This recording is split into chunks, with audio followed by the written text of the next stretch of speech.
sur ce, par rapport à l'atelier que nous avons organisé, comment vous avez eu une telle perception par rapport à la volonté des jeunes? Donc, c'est avec un plaisir d'abord que nous avons partagé avec vous cette journée. Et par rapport à la dynamique de paix que vous avez enclenchée dans le cadre de vos activités, nous espérons aujourd'hui que vous êtes en train de mener un travail de temps, en tenant compte notamment de la réalité socio-économique et conflictuelle du moment qui est un retour à l'accalmie. Et c'est la paix, on dit que c'est pendant cette période qu'il faut véritablement consolider les acquis qui sont aujourd'hui là, qui profitent à tout le monde. Ce n'est pas le moment de croiser les bras, c'est le moment véritablement de consolider pour un retour définitif à la paix. Et je pense que toutes les organisations, qu'elles soient des organisations étatiques, qu'elles soient des organisations de la société civile, qu'elles soient des organisations communautaires de base, doivent tous s'investir dans ce centre pour en fait que nous puissions faire de cette accalmie une véritable réalité ici. Et ce combat doit être porté par des organisations responsables comme véritablement cette dynamique. Donc, par rapport aux journées et ce que nous avons eu à faire ces temps-ci, nous sommes dans une logique de prévention, parce que nous sommes dans une logique de prévention et de sensibilisation qui impactera forcément les relations entre les élus locaux qui ont en charge en tout cas de gérer les ressources naturelles et notamment la terre et les ayants droit qui sont les bénéficiaires, notamment les affectataires et les attributaires.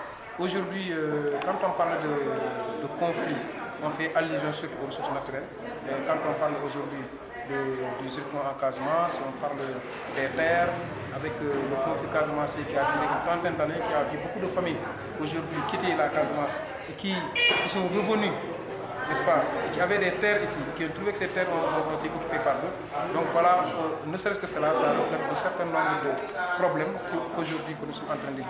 Je pense que la dynamique de la paix en Casamance, aujourd'hui qui est une association de société civile, qui a pris les taureaux par les cornes et qui est allée au chevet, en tout cas de la jeunesse, en la sensibilisant par rapport aux différents conflits fonciers, et comment y remédier, comment les prévenir, quelles sont les différentes démarches administratives à mener pour éviter tout conflit ou litige foncier.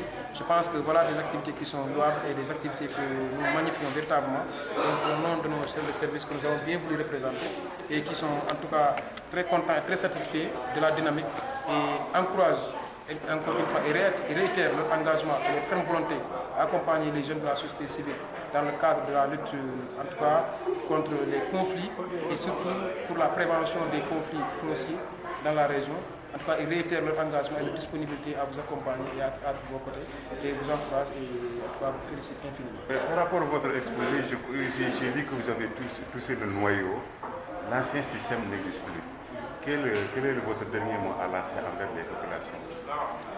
Le dernier mot que nous lançons aux populations de la région de Ziguinchor, c'est de dire qu'aujourd'hui, l'ancien système dont vous faites allusion, il parle surtout du droit coutumier. Aujourd'hui, il n'y a pas de droit de jouissance, n'est-ce pas, qui soit octroyé à quelqu'un sans pour autant que ce droit ne soit matérialisé par un acte écrit. En tout cas, en ce qui concerne les immeubles, tout droit de jouissance doit être matérialisé. Et tout ce qui concerne quand même les actes notariés, les actes qui sont relatifs à un titre foncier doivent être des actes notariés. Donc c'est un problème qui se pose dans cette région. Il y a des zones où c'est des zones immatriculées et que des actes sous signe privé sont en train d'être passés. Et cela, c'est compte tenu de la spécificité de la région et de beaucoup de difficultés que les populations ont connues. D'autre part, on a parlé également des problèmes de régime foncier, notamment le régime coutumier. Aujourd'hui, il n'existe plus. Il ne peut pas se prévaloir de quelconque droit sur une terre sans pour autant au préalable disposer des actes qui le manifestent. Donc aujourd'hui, toute personne qui revendique la propriété d'une terre doit être capable de prouver cela à suffisance. Et nous savons, selon le régime actuel, le régime foncier du Sénégal aujourd'hui, la pleine propriété d'une terre est garantie par le titre foncier qui est un droit définitif, inattaquable et irréfragable.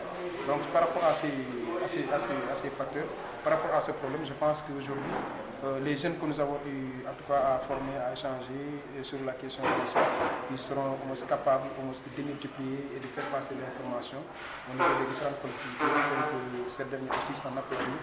Et cela va sûrement impacter sur la diminution des conflits fonciers dans les différentes zones. Nous vous remercions.